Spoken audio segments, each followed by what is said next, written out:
माझं तपासणी बीड इथे कार्यरत आहे. सगळ्यात पहिले तुमचं अभिनंदन.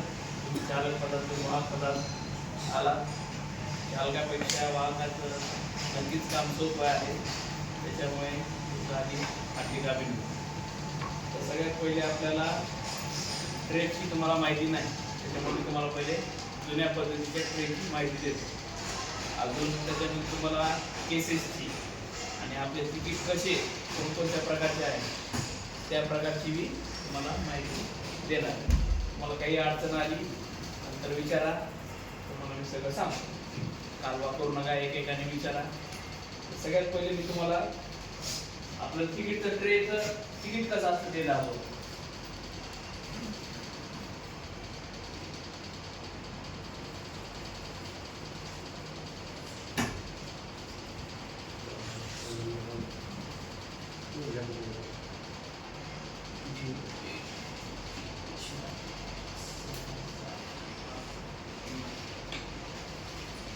येऊ पटापास ना येऊ आहे फोन नंतर आपण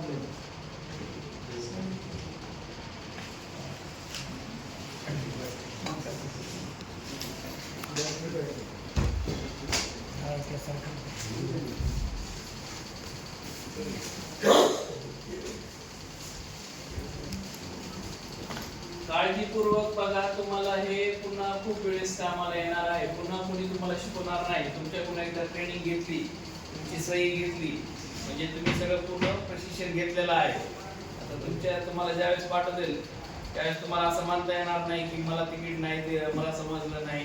त्यामुळे आता लक्ष द्या, कारण हे तुम्हाला कोणी जुना कर्नाटकी ट्रेवर शिकवणार नाही. त्याच्यामुळे हे काळजीपूर्वक शिका. आणि ह्याच्यामध्ये कसं आहे, तुम्हाला वाटतंय मी ट्रे वापरणार नाही, हे करणार नाही, पण एखादा फॅमिली पासवाला बसला तर तुम्हाला तिकीट सुद्धा काढता यायला पाहिजे, त्याला उतरू शकत नाही. तुमच्या जवळचा नसेल, तुम्ही म्हणणार मला कळत नाही आणि शेवटची गाडी असेल तर तो उतरणार नाही. त्याच्यामुळे तुम्हाला त्याला डिफरन्स तिकीट द्यावंच लागणार. त्यावेळेस तुम्ही शिवाय नेली, तुमच्याकडे साधे बस तिकीट माहीत नसेल, हे कळत नसेल तर हे आज शिकायचं आहे, कारण पुन्हा तुम्हाला शिकता येणार नाही. त्याच्यामुळं तुम्हाला मी आता शिकवतोय, त्यामुळे काळजीपूर्वक बघा. आता हे कसं असते, आपलं तिकीट आहे. आता ह्याच्या पहिले काय असतं, स्टेजिंग असते. त्याच्या पहिले आपलं काय असतंय, पर स्टेजला आपल्याला भाडं किती आहे तुम्हाला आधी देऊन टाकतो. ते तुम्ही ते रेडी रेग्युलर मध्ये करा. रेडी रेग्युलर तुम्ही घ्यायचं. तुम्हाला जुन्या कंडक्टरला विचारायचं आपल्याला रेडी रेग्युलर कुठे भेटते. आपल्या साध्या गाडीचा 10 रुपये 5 पैसे पर स्टेज आहे.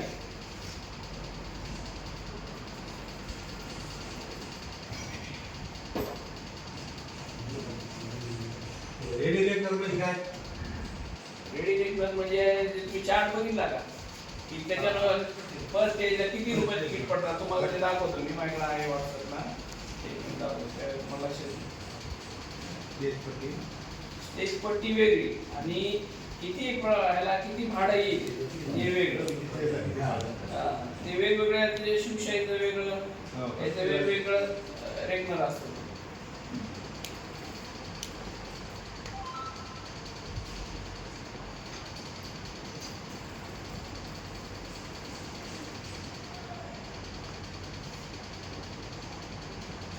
या पद्धतीचं ते असते.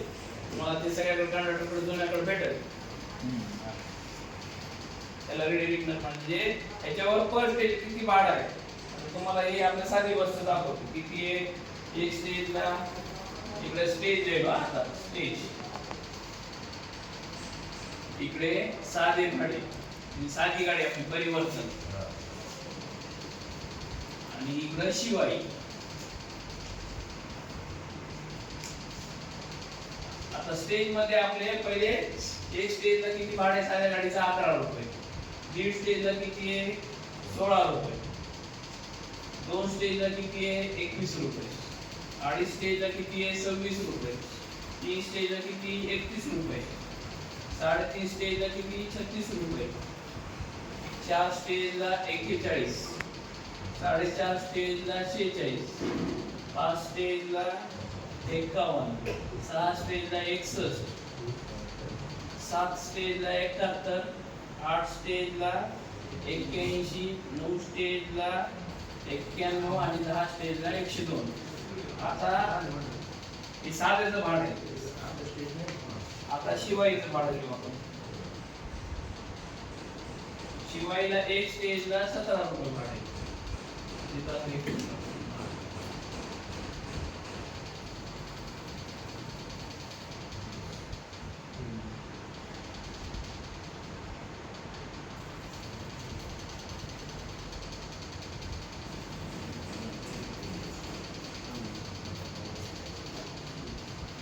₹17, दीड स्टेजला 25 रुपये, 33 रुपये, 41 रुपये, 49, 57, 64, 72, 80, 96, 112, 128, 144, 160. हे शिवाईचं भाडं आहे, हे साध्या गाडीचं भाडं आहे. आता ह्याच्यामध्ये हे तुमच्याकडे हे चार्ट आहे, पण ह्यानुसार आता नाही. तुम्ही चाललात बीडहून मांजरसुंब्याला चाललात, तर तुम्हाला स्टेजिंग माहिती पाहिजे. तर स्टेजिंग म्हणजे काय असतंय, दर 6 किलोमीटरला एक स्टेज होतो. आता 1 ला आपलं बीड आहे, 2 ला मंजिरी फाटा आहे, 3 ला पाली, 3S ला कोळवाडी, 4S ला मांजरसुंबा, 5S डॅश ला निगनोरे. आता आपली सवलत आहे का, हे 5 टप्प्याच्या आत आहे. तर या 5 टप्प्यामध्येच आपल्याला त्यांना डिसिजन देता येते.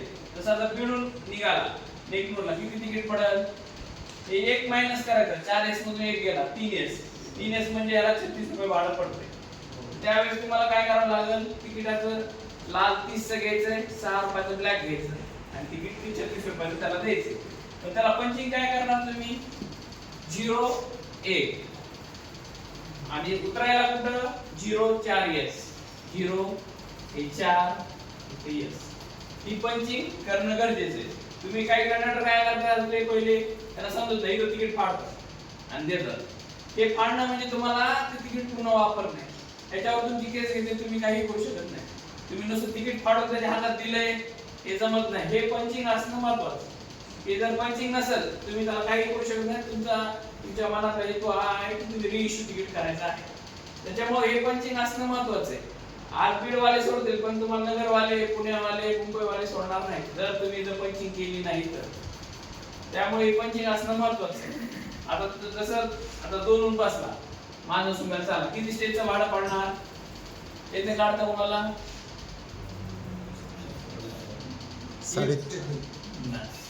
कसं म्हणायचं. आता नाही ना, आता मंजिरून बसला ह्याला चालला अडीच वॉटर मध्ये आपल्याला 3 4 अर्धा 2.5 स्टेज पडतो. 2.5 स्टेजचं काय भाडं आहे, 26. पंचिंग काय करणार, 0 2 4S आलं.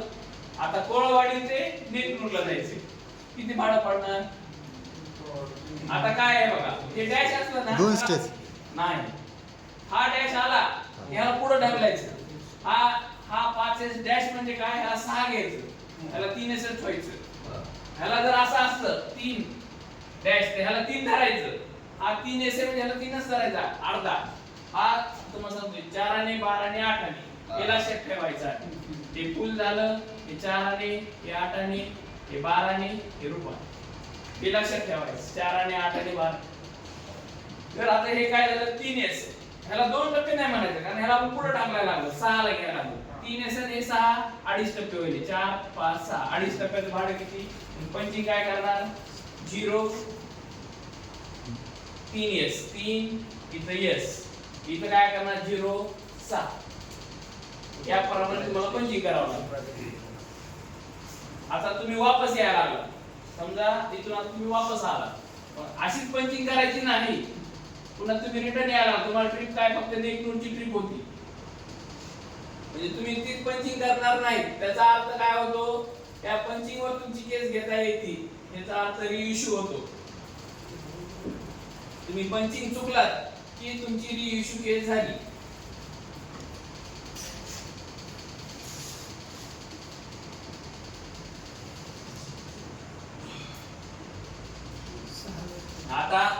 तुम्ही नाही नेक मोडला आला, आता एक एसआर असतो. एसआर कशा पद्धतीचा असतो? असा लांब एक मोठा एसआर असतो. त्याच्यावर तुमचं नाव सगळं असतं, तुमचे पैसे, आणि इथं खाली असे हे असतंय, त्याच्यावर तुम्हाला काय करा ब्लॉक घेतलेले असतात. तुम्ही 1 2 3 4 5 6 7 8 9 10 असा एसआर असतो. त्या हा एसआर मध्ये काय असते, तिकिटाचा एक की असते 3 नंबरची 0501, आणि इथं तिकीट नंबर असतो 6 अंकी 11 200 समजा 11 12 11. हा 1 नंबरचा ब्लॅक तिकीट आहे. पुन्हा 2 नंबरचा काय 21 500 41. हा 2 4 6 12 541. 6 नंबरचा कोड असतो. 3चं तिकीट असं असतं 4 5 हे असं. पुन्हा हे ब्लॅक तिकीट 10 पर्यंत. पुन्हा इकडे काय सुरू होणार, त्याच्या पुढे एसआर मध्ये रेडचे तिकीट सुरू होणार 10 20 30 40 50 100 पर्यंत. पुन्हा ज्येष्ठ नागरिकचे तिकीट सुरू होणार. त्याच्यात ब्ल्यू कलरचं 1 भगवं 1 2 5 10 20 हे भगवे तिकीट, हे ज्येष्ठ नागरिक. एसआर कसा ओढणार? आता तुमची ट्रिप झाली, बिल्डिंग सुरू झाली, तुमच्या गाडीत जर समजा 30 माणसं बसली, तुमची बुकिंग कोळवाडीपर्यंत व्हायला पाहिजे. नाहीतर एक तर तुम्हाला गाडीत पहिले जावं लागेल, गाडीत बुकिंग करावं लागेल, आणि एसआर ओढावं लागेल. एसआर जर ओढला नाही तर तुम्हाला तसं काही नाही, पण नियमाने एक स्टेज मध्ये एसआर ओढला पाहिजे. एक स्टेज मध्ये नाही ओढला ठीक आहे, काही जणांना 5 दिवसापर्यंत बुकिंग होत नाही, बिडून निघालं. पण आपलं कसं आहे, पहिले यायला पाहिजे, आपण तिकीट द्यायला पाहिजे. तुम्ही उद्या माणूस रुपयाला आमच्या समोर जर तिकीट देत राहिला, याचा अर्थ वेगळा म्हणून तुमची केस घेतली जाईल. तुम्हाला बस स्टँड यायच्या आधी, कारण हे बरंच अंतर आहे, 21 किलोमीटर अंतर आहे. 21 किलोमीटर